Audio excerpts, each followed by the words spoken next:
JTL Cross, and I'm your host for JCAL Education at Home series, Hip Hop History. I am a producer, singer-songwriter, musician, educator, and you guessed it, historian. Now, although my journey started with the creation of songs that went platinum and won awards, shameless plug, but I've always had an equal interest in history. After spending an entire decade studying with legendary historians, I set out on my own, and here I am today.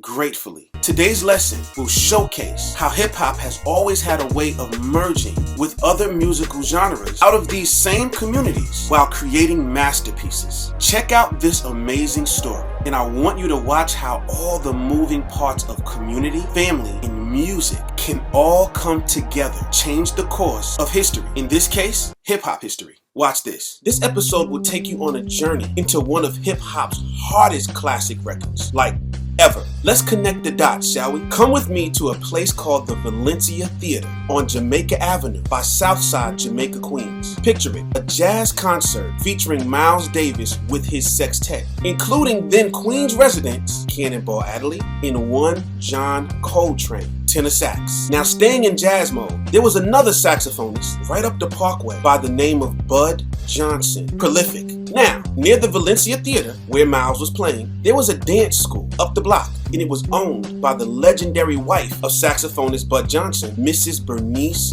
Johnson. As Miles Davis's sextet began to evolve, he ended up with yet another legendary lineup. But this lineup, among others, included the incomparable Herbie Hancock. You know, the gentleman who did something very important for hip-hop, i.e. this.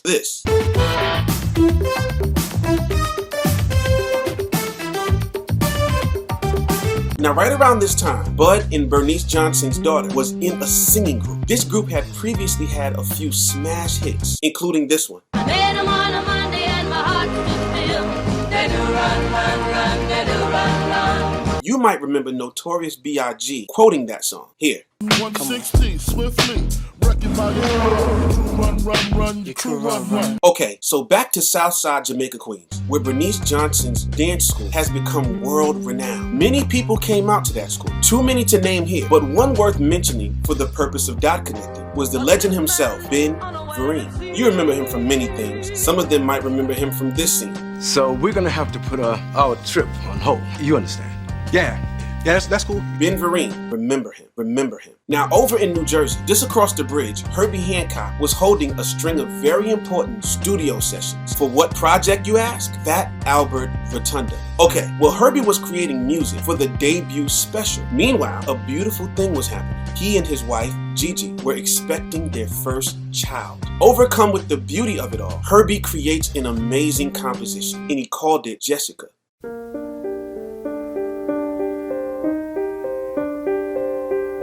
Herbie was set to usher in his baby girl into this world, a new life, and so we wait. So the day before the special aired, Herbie's wife Gigi goes into labor. They rush to the hospital. Jessica comes into the world. There's nothing like the otherworldliness of new life, and that is exactly what Jessica represents here. Okay, a movie score. The movie was a little-known cult film called Dollars. Oh, and guess who was scoring this one? Quincy Jones. Now, this score and film are very important to what I'm unfolding here. Pay attention. Okay, pay attention. Okay, a baby is born in Queensbridge. Let's call this little boy Kiwan. Soon after, Fatima Johnson from the Crystals, you know, Bernice and Bud's daughter, gives birth to a baby boy in Long Island. The very next year, an Australian jazz band called themselves Dally Wilson Big Band. They released an album, and on this album, there was a song called Dirty Feet. This song had a very interesting drum break on it.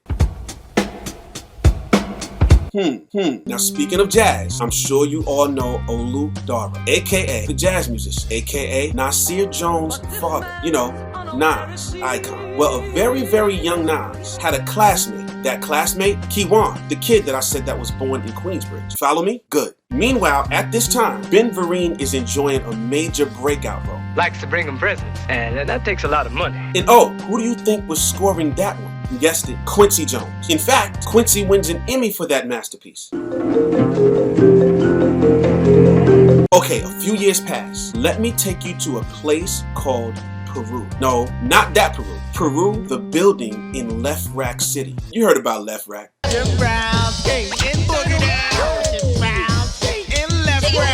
Well, Fatima Johnson and her son, let's call him Chaka. They leave Long Island and they now live in Left Rack, a very serious neighborhood. Our residents here say they knew of drug dealing. There was some crazy times in New York at this time. A lot was going on. And a lot was going on over in Queensbridge as well. I mean...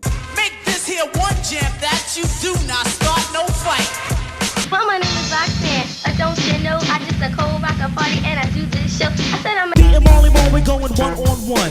For any sucker rapper that chooses to come. I don't care who start, I don't care what y'all do, but you got to be finished before the music is through. Now, there was also a young phenom that came out of Queensbridge in that Juice Crew All-Star camp by the name of Tragedy. Okay, so with that in mind, the kid who was Nas's classmate, Kiwan, well, Tragedy took him under his wing. And through all the craziness in Queensbridge, he gave the kid a name. The name stuck. He called the kid Havoc. Cut to a Manhattan high school called Art and Design. You know, only rap stars like Play from Kid and Play, Kwame, Fab, ASAP Ferg, Pharoah Monch, among others, all went there. Havoc meets a young guy that he will ultimately make history with. I think you know where I'm going with this. He meets Bernice and Bud's grandson. You know, Albert and Fatima's son, Chaka. But now, let's do him the service of calling him by his legendary name. Prodigy. After demos and toying around with ideas, they found themselves on 4th and Broadway. The same label as these guys. I hold the microphone like a grudge. Be a whole record so the needle don't budge. And now Prodigy and Havoc, now known as Mobb Deep, were recording their first album. Being young and green, the music reflected their youth. You see, Queensbridge, being their stomping grounds, was nothing to play with. In fact, sometimes anything can happen. And everything. Read between the lines. Okay, so for their second album, Mobb Deep decides to go into Havoc's Queensbridge apartment with all the equipment and record it right there in the projects. Now for context, Havoc's old classmate Nas was riding high, changing the game, shifting the culture with stuff like this. It ain't hard to tell. I excel, then prevail. The mic is contacted, I attract clientele. Now, although Havoc and Prodigy were around some serious people, they were obsessed with making a masterpiece of an album. That they did. Because by now, they were heralded as lyricists. Havoc was becoming a superior producer. It was just time to cut through with the record. It was time for some soul searching. Havoc sits in his apartment going through records. And on that fateful day, he found this. Okay, now that's that drum loop I talked about from that Australian band. He loops it up. Havoc looks through more records. He loops it up in more records, in more records. With a sense of urgency, he finds one. Something that would add to this classic in the making. Something that would even change their lives financially. And incidentally, remember that Quincy Jones score from that movie called Dollars? Well, not only did a sound go off in Havoc's mind, but it also rang on this Quincy Jones production. You see, it was time to be reborn. Havoc and P could feel it. A new birth, a new life. It was time for the birth of the real Mobb Deep as we know them, who they truly were as artists. It was time to come alive. Havoc reaches into a pile of records and he found something that embodied new life. He found Jessica, the song that Herbie Hancock created while Gigi was pregnant with that new life in her belly. This was it.